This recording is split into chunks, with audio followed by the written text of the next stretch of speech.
तर 1 महिन्यात मला चुकून तो 2200चा 2100 झाला. ओके. तर मी त्यावेळी आणखीन 33 केले. अच्छा.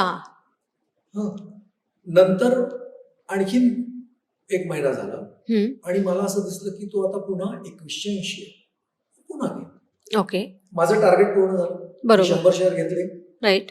आता माझं ऍव्हरेज थोडं कमी झालं कारण 2200, 2100 आणि 2180 ओके. असे शेअर्स घेतले. त्यामुळे माझं ऍव्हरेज 2200 पेक्षा कमी ओके. झालं. तर आता या क्षणाला सुद्धा मी थोडासा प्रॉफिटमध्ये आहे कारण आता मार्केट रेट 2200 फॉर एक्झाम्पल.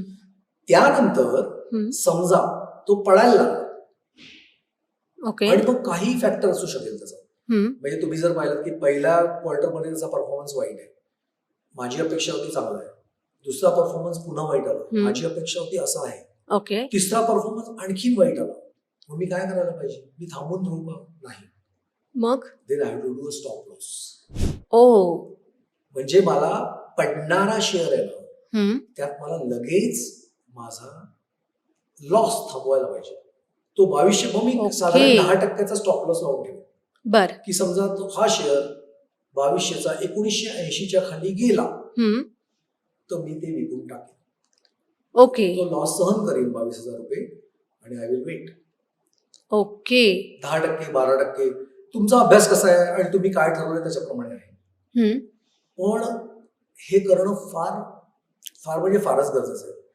ह्याच्याच अनुषंगाने मी एक दुसरं उदाहरण देतो. जी लोक चूक करतातच.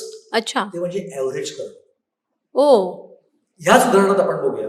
ओके. 2200चा मी एकाने स्टॉप लॉस केला बर. आणि त्यांनी ते 1980ला विकून टाकलं. ओके. त्याला 220 रुपये लॉस झाला आणि 22,000 रुपये त्यांनी नुकसान बुक केलं. ठीक आहे.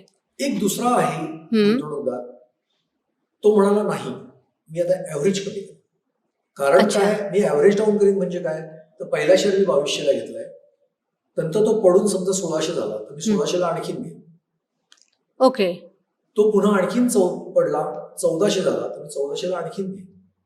अच्छा. तुझं ऍव्हरेज कमी होत आहे ओके घेण्याचं, पण त्याच्या हे लक्षात येत नाहीये की तो पडणारा शेअर घेतोय.